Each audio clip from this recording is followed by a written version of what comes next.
Pessoal, vamos primeiro entender como é que os fundos imobiliários começaram, né? Lá atrás, a ideia era você ter um imóvel com um inquilino, né? Se você buscar aí no passado, os primeiros fundos, como o próprio Almirante Barroso, que é o FAMB, o próprio BB Progressivo 1, apesar de ter dois imóveis, vamos considerá-lo como um inquilino só e bastante concentrado. Nós tivemos aí os hospitais, né, principalmente o Hospital da Criança, o Hospital Nossa Senhora de Lourdes. Então, veja que o início dos fundos imobiliários era ter um imóvel e um inquilino, uma coisa bem simples mesmo de ser enxergada.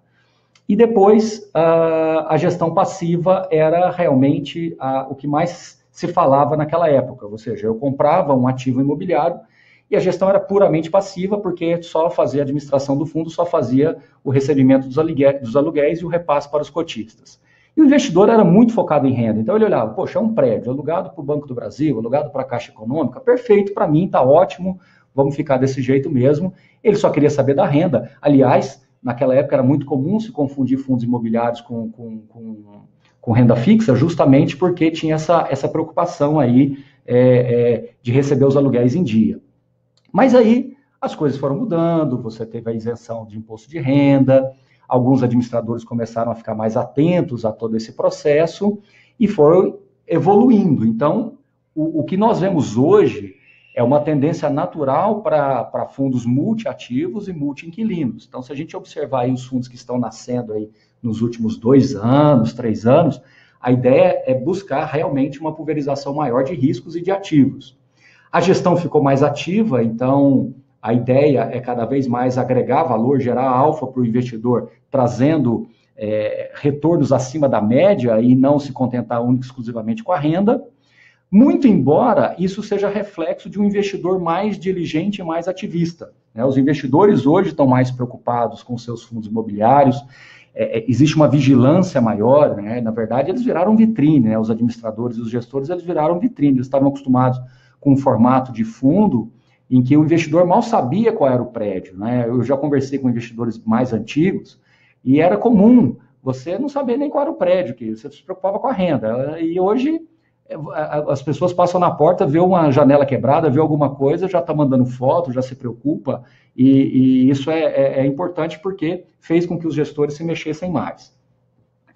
E o que a gente enxerga, né? A gente enxerga cada vez mais multi, né? Eu estava até fazendo hoje um call com um amigo que é investidor do ramo imobiliário e falando sobre fundos, né? E a ideia é cada vez mais você equiparar ao mercado de fundos imobiliários americano, né? Por que isso? Porque o fundo imobiliário americano, ele cresce numa velocidade muito grande e ele tem uma pulverização extremamente...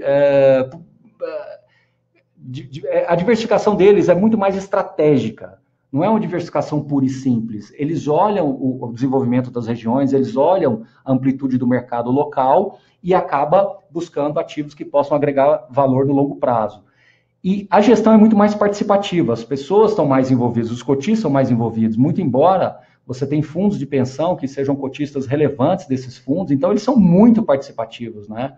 O que eu já pude estudar, o que eu já pude observar, é que nos Estados Unidos você tem um modelo onde os fundos imobiliários eles se equiparam realmente a grandes empresas, onde os cotistas, os acionistas, eles têm bastante relevância dentro da tomada de decisões. E o princípio do REIT, né, que é um Investment Trusting, esse trusting ele não é à toa, é porque se desenvolveu parcerias multissetoriais em diversos segmentos, em diversos mercados, justamente para que você consiga ganhar em escala. Então, você tem que fazer impermeabilização nos prédios.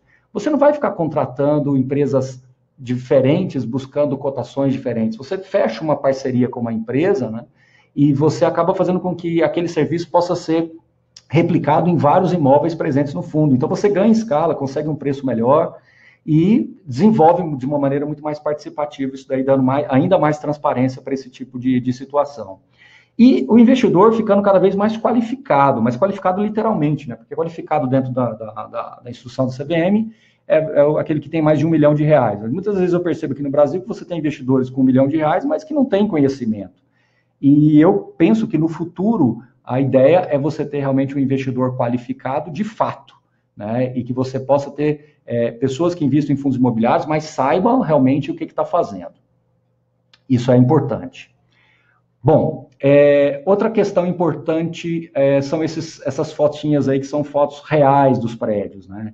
Eu falo que a mágica do fundo imobiliário é a capacidade que você tem de olhar para esses empreendimentos e conseguir gerar assim, um valor, mesmo que subjetivo no primeiro momento, mas que você possa se identificar com o produto.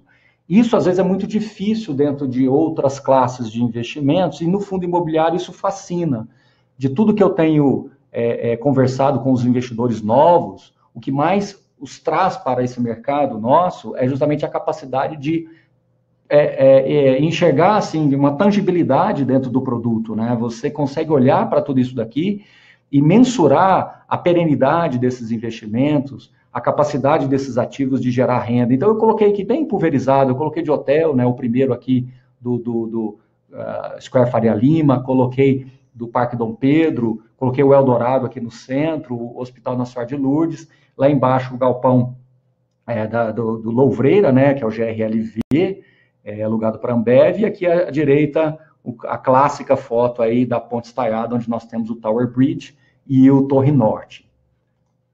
Muito bem. Então, a grande pergunta é qual caminho tomar. Eu tenho feito palestras aí Brasil afora. Semana passada eu tive, inclusive, em Campo Grande, fazendo essa apresentação, e mando até um abraço para o pessoal de lá. E a pergunta que eles sempre fazem é qual caminho que eu tomo, né? Por onde eu começo? E por isso que esse webinar ele tem essa característica, e eu quero gastar aí uns minutinhos com vocês, justamente para trazer um pouco dessa lucidez de como que você pode começar. Eu acho que o caminho mais fácil de você buscar os fundos imobiliários é entender primeiro a dinâmica deles. Muita gente ainda não entende que um fundo imobiliário ele está vulnerável, digamos assim, às questões que envolvem o mercado de real estate mesmo, real, concreto.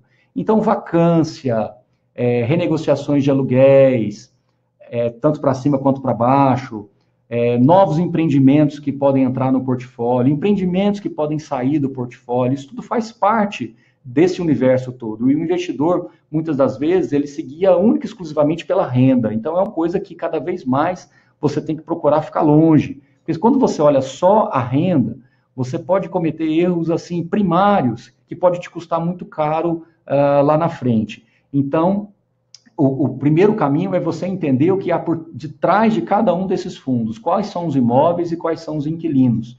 E não é muito difícil conseguir essas informações. Eu falo que se você sortear aleatoriamente 10 fundos e você conseguir ler os 10 relatórios desses 10 fundos, você já vai ter uma noção muito clássica, assim, muito clara da diferença de um para outro. Então, se você lê um relatório de um fundo de agência bancária da Caixa e lê um fundo de um galpão logístico alugado para a Ambev, é óbvio que você vai conseguir entender quais são os riscos de cada uma dessas operações, não é? Então, esse primeiro caminho, ele é doloroso, ele demora. Eu costumo comparar esse caminho inicial igual quando você começa a fazer uma academia, né? O começo é muito dolorido, você volta para casa cansado, assim, judiado, né? Então você se desgasta, mas aí depois o teu corpo vai reagindo e essa reação vai te dando mais segurança, vai aumentando a tua autoestima, você vai conseguindo interagir mais, vai curtir mais a academia, né?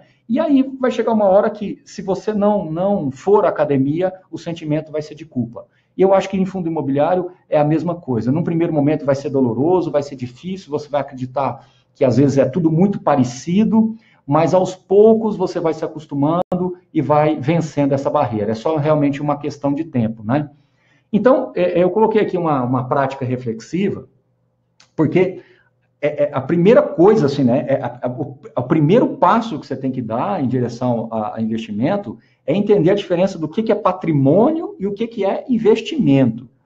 As pessoas confundem isso de uma maneira, assim, recorrente, e elas não conseguem visualizar que quando você vai lá e compra um apartamento, uma casa para sua família, aquilo ali não é necessariamente um investimento, né? Aquilo ali é uma formação de patrimônio sua para te dar segurança, conforto para a sua família. O investimento, primeiro, ele precisa ser mais flexível, né? Então você tem que ter agilidade. E aí, tanto para comprar quanto para vender, para ajustar alguma posição, e isso é fundamental no primeiro passo. Então, eu não quero aqui incentivar ninguém a sair vendendo apartamento para comprar fundo imobiliário, e também você não precisa ficar fazendo sempre aquelas comparações, né, que os profissionais de finanças pessoais sempre fazem. Eu vou financiar o apartamento, ou a renda do aluguel do fundo imobiliário, eu vou lá e pago o aluguel do apartamento que eu vou entrar, mas aí eu tenho uma prestação de uma parcela que está tomando tantos por cento da minha renda. Por que eu estou aprontando essa confusão toda? De propósito, porque isso é um conflito de interesses seu. Você começa a não ter mais a ideia dos valores que você está construindo para a sua vida financeira. Então, são coisas completamente diferentes. Não misture, porque essa mistura ela vai gerar um desconforto gigantesco. As pessoas têm questionado consórcio, todo um consórcio, eu vendo consórcio para comprar fundo imobiliário, ou eu continuo com fundo imobiliário, pego um dinheirinho e vou pagar a parcela do consórcio. Gente, essas coisas não existem. Quanto mais você se envolver com questões assim, mais vai dificultar esse entendimento do que é investimento e o que é patrimônio. Agora, a grande pergunta que você tem que fazer é o que você espera dos ativos dos fundos imobiliários, né? Eu vou dizer para vocês o que eu espero. Eu espero uma renda protegida, eu espero uma renda crescente no longo prazo e que tenha uma proteção mínima contra a inflação e que eu possa dormir tranquilo sabendo que o meu capital está protegido contra a inflação, guardadas algumas ressalvas que a gente vai falar mais no final dessa apresentação de hoje. Então, isso é basicamente o que eu espero dos fundos imobiliários, né? Bom, 3 são os pilares que norteiam todo o investimento: o risco, o retorno e a liquidez. O que isso quer dizer na prática, no dia a dia? Quando você compra um fundo imobiliário, o primeiro sentimento que você tem é justamente liquidez, porque para você comprar um imóvel físico são meses, às vezes, né? Semanas, meses, entre a compra, a venda, todos os custos envolvidos. Então, a liquidez, a meu ver, é o que mais fascina, porque você, com um simples comando no computador, você faz uma compra ou uma venda, né? Isso é extraordinário, isso fascina. As pessoas às vezes não acreditam que é tão simples e tão rápido assim. Às vezes eu dou palestra em horário comercial e abro propositalmente o home broker e compro ali algumas cotas de alguma coisa, as pessoas realmente não acreditam a simplicidade que é. A questão do risco. Quando você tem uma carteira de fundos imobiliários, a gente vai voltar a falar disso também um pouco mais adiante, você tem uma pulverização de receitas muito grande. Então, se você tiver uma pequena sala comercial alugada para um dentista, você está no risco daquele dentista, daquele empreendimento, né, daquele imóvel e todas as dificuldades que você tem ali no dia a dia da gestão dessa sala comercial. Com esse mesmo valor, num fundo imobiliário, você teria fontes de receitas diversas. Então, veja, Baroni, mas você também não está conflitando o interesse nesse caso? Não, eu só estou te mostrando que você consegue, depois de um determinado momento, enxergar até onde você quer colocar isso como patrimônio e até onde você quer colocar isso como investimento. E, consequentemente, o retorno dos fundos imobiliários, eles são, digamos, assim, acima da média que a gente está acostumado a ver dentro dos produtos clássicos de renda fixa. Tá certo, não quero aqui comparar. Eu sou obrigado a comparar por uma questão didática. Mas os fundos imobiliários, eles têm um retorno acima da média. Então, o que você tem que entender?